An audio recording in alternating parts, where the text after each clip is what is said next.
श्री दिगंबर जैन समाज नीमच द्वारा श्री 1008 भगवान महावीर स्वामी का 2621वां जन्म कल्याणक महोत्सव अत्यंत ही भक्ति भाव, उत्साह एवं उमंग के साथ मनाया जा रहा है। भगवान महावीर जन्म कल्याणक महोत्सव के अंतर्गत 4 दिवसीय कार्यक्रम आयोजित किए जा रहे हैं, जिसमें 1 अप्रैल शनिवार को दिगंबर जैन सोशल ग्रुप जिनागम द्वारा मांगलिक भवन पर दोपहर 2 बजे से बच्चों एवं महिलाओं के लिए रंगोली प्रतियोगिता, बेस्ट ऑफ बेस्ट प्रतियोगिता, ड्राइंग प्रतियोगिता, कलर भरो प्रतियोगिता का आयोजन किया गया। वहीं 2 अप्रैल रविवार को दिगंबर जैन महिला मंडल द्वारा मंदिर जी में प्रातः भगवान महावीर स्वामी विधान पूजन का आयोजन किया जाएगा। इसी दिन शाम को 7:30 बजे से मांगलिक भवन पर प्राकृत जैन विद्या पाठशाला द्वारा प्राकृत भाषा पर सांस्कृतिक कार्यक्रम आयोजित किए जाएंगे। इसी प्रकार कार्यक्रम की श्रृंखला में 3 अप्रैल को प्रातः 5:30 बजे प्रभात फेरी मंदिर जी से नगर के विभिन्न मार्गों का भ्रमण करेगी। तत्पश्चात प्रातः 7 बजे से मंदिर जी में श्री जी के अभिषेक शांति धारा और 11 पांडुशिला पर अभिषेक आयोजित होगा। साथ ही चांदी से नवनिर्मित वेद जी पालकी का अनावरण भी यहाँ किया जाएगा। देर शाम दिगंबर जैन महिला मंडल द्वारा भगवान महावीर के बाल स्वरूप का पालना झुलाई का कार्यक्रम भी आयोजित होगा। इसी प्रकार 4 अप्रैल को चांदी की नवनिर्मित वेद जी पालकी में श्री जी को विराजमान कर सकल जैन समाज के साथ प्रातः मंदिर जी से वेदी जी पालकी शोभा यात्रा एवं जुलूस शहर के विभिन्न मार्गों का भ्रमण कर वापस मंदिर जी पहुंचेगा, जहां पर श्री जी के अभिषेक शांति धारा लाभार्थी परिवार द्वारा किया जाएगा। प्रभु महावीर स्वामी का 2621वां जन्म कल्याणक और इस अवसर पर दिगंबर समाज में भारी उत्साह का माहौल है। और यहाँ पर अभी हमने देखा था कि किस तरीके से बच्चों ने ड्राइंग और पेंटिंग कंपटीशन में हिस्सा लिया। इसके बाद हम आए हैं दूसरे हॉल में, जहाँ पर महिलाओं के लिए रंगोली प्रतियोगिता का आयोजन यहाँ पर किया जा रहा है। देखिए जिस प्राकृत भाषा की महिमा का गुणगान साधु संतों ने और हमारे यहाँ के बुद्धिजीवियों ने किया है, ऐसी प्राकृत भाषा का अध्यापन और अध्ययन कार्य यहाँ पर दिगंबर समाज में जारी है। और जो महिला इस प्राकृत भाषा को सिखा रही हैं, वो संचालिका हमारे साथ हैं। आइए हम उनसे चर्चा करते हैं। आप प्राकृत भाषा के बारे में थोड़ा सा विस्तार पूर्वक बताएं।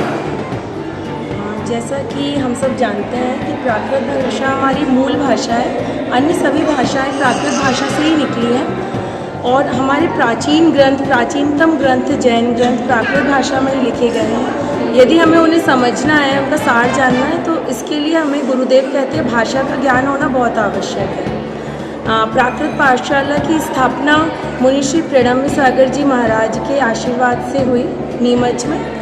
27 नवंबर को हमने इस पाठशाला का शुभारंभ किया। इस महीने हमारी पाठशाला की मध्यावधि परीक्षा संपन्न हुई। हमारी पाठशाला रजिस्टर्ड पाठशाला है सरकार से और अभी इसमें 50 लोग अध्ययन कर रहे हैं। हम चाहते हैं कि ये पाठशाला हम जन जन तक, घर घर तक पहुँचाएँ, ताकि बच्चे बच्चे को प्राकृत भाषा का ज्ञान हो और वो अपने धर्म का सार समझ सकें। ये सिर्फ ग्रंथों को लेकर के ही है कि इसके अंदर आगम और जिनवाणी और इन सभी चीज़ों को समाहित किया गया है? जैसे कि हम सब जानते हैं कि नमोकार मंत्र भी हमारा षटखंडागम आगम ग्रंथ से ही निकला गया है। तो मूलतः तो ये भाषा हमारी मूल भाषा है, लेकिन हम जैसे हिंदी भाषा हमें समझनी पढ़नी पड़ती है। एक छोटा बच्चा होता है, वह शुरू से उस वातावरण में पलता है जहाँ उसे हिंदी और अंग्रेज़ी भाषा का ज्ञान घर पे ही कराया जाता है। उसी प्रकार गुरुदेव का एक स्वप्न है कि घर घर पे बच्चे बच्चे को प्राकृत भाषा आए, जिससे हम आगे इस भाषा की सुरक्षा कर सकें। अभी आपने बताया कि 50 विद्यार्थी आपके यहाँ पे शिक्षा ग्रहण कर रहे हैं, तो उससे आपको क्या लगा कि संतोषप्रद माहौल है? ये तो हमारी प्रारंभिक संख्या है, लेकिन हमें पूरा विश्वास है। अभी महावीर जयंती के बाद हमारी बच्चों की पाठशाला शुरू करने की योजना है। अभी कुछ महिलाएं और कुछ पुरुष इस पाठशाला को पढ़ रहे हैं, लेकिन महावीर जयंती के पश्चात बच्चों की पाठशाला शुरू करने की पूर्ण योजना है। धन्यवाद आपका, बहुत बहुत धन्यवाद। आपका शुभ नाम? निधि जैन, गुना। इसी कड़ी में हम बात करते हैं प्रियंका विनायका से, जो कि जैन ब्रोकर्स परिवार से हैं वो हमें प्राकृत भाषा के ऊपर और थोड़ा विस्तार पूर्वक बताएंगी। सभी को जय जिनेन्द्र। ये जो प्राकृत भाषा है हमारी मूल भाषा है। काफ़ी जो हमारे पुराने ग्रंथ हैं और बड़े बड़े पुराने जो हमारे शास्त्र हैं, आगम हैं हमारे, वो सभी मूलतः प्राकृत भाषा में ही लिखे गए हैं। अगर हम इस भाषा को समझेंगे नहीं, सीखेंगे नहीं, तो हम उन ग्रंथों को कैसे समझेंगे और उनका जो सार है वो हम लोगों तक कैसे पहुंचा पाएंगे। जो हमारे मुनिश्री हैं प्रणम्य सागर जी महाराज, वो चाहते हैं कि घर घर इस प्राकृत का लोगों को समझा, घर घर ये प्राकृत भाषा लोगों तक पहुंचे और लोग जो हमारे ग्रंथों का सार है उसे समझ सकें। मुनिश्री का ये एक बहुत अच्छा हमारे लिए प्रयास है।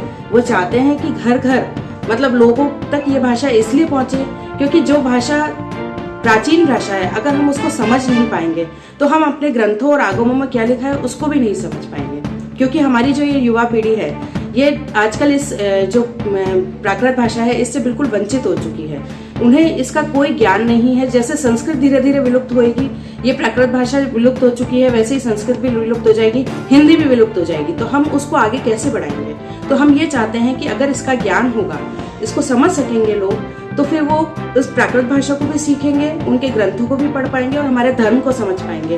और हमारे धर्म को समझना आज के सिद्धांतों में बहुत जरूरी है, क्योंकि साइंटिस्ट भी इस बात को मान चुके हैं कि जो जैन धर्म है वो उसके सिद्धांत, उसके जो मूल वो है गुण, वो आज के टाइम में हमारे लिए कितने इम्पोर्टेंट है या कितने हमारे लिए वो है महत्वपूर्ण है।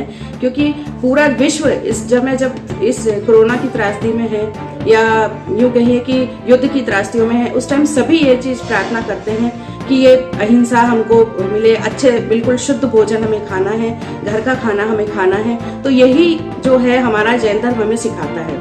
तो इस जैन धर्म के मूल सिद्धांतों को जब साइंटिस्ट भी मान चुके, तो हमें भी इस चीज़ को आगे प्रमोट करना है। हमारे मुनिश्री यही चाहते हैं कि हम आगमों को पढ़ सकें, आगमों में जो लिखा है उसे फॉलो कर सकें। इस मामले में आप थोड़ा सा एक और प्रकाश डालें कि आप समाज के लोगों से किस तरीके से अपेक्षा करती हैं कि वो लोग इन सब चीज़ों से जुड़ें। हमारी समाज के लोगों से एक ही विनती है कि वे सभी इस पाठशाला से जुड़े, क्योंकि ये एक बहुत ही नया और बहुत ही महत्वपूर्ण विषय है जिस पर हम सबको विचार करना चाहिए। क्योंकि प्राकृत को अगर हम नहीं सीख पाएंगे, प्राकृत को अगर हम घर घर की भाषा नहीं बना पाएंगे, तो ये हमारे लिए एक तरह से संस्कृति को विलुप्त करने वाली बात हो जाएगी। तो इसलिए मैं चाहती हूँ कि हर परिवार का, हर बच्चे, हर बड़े, मतलब और हमारे नगर के भी हर परिवार के लोग इस प्राकृत भाषा से जुड़े, ताकि उन्हें ये भाषा समझ में आए और वो इसे सीख सकें और हमारे आगमों को, हमारे शास्त्रों को अध्ययन और अध्यापन करा सकें। धन्यवाद। तो हमें पूरी जानकारी इस बारे में मिल चुकी है। मानव दर्शन के लिए मैं राहुल जैन, राकेश मालवी के साथ धन्यवाद। जय हिंद, जय भारत। प्यारे दर्शकों, अगर आपको हमारी न्यूज और स्टोरी पसंद आई है तो हमारे YouTube चैनल को लाइक करें, शेयर करें, सब्सक्राइब करें। धन्यवाद। जय हिंद, जय भारत।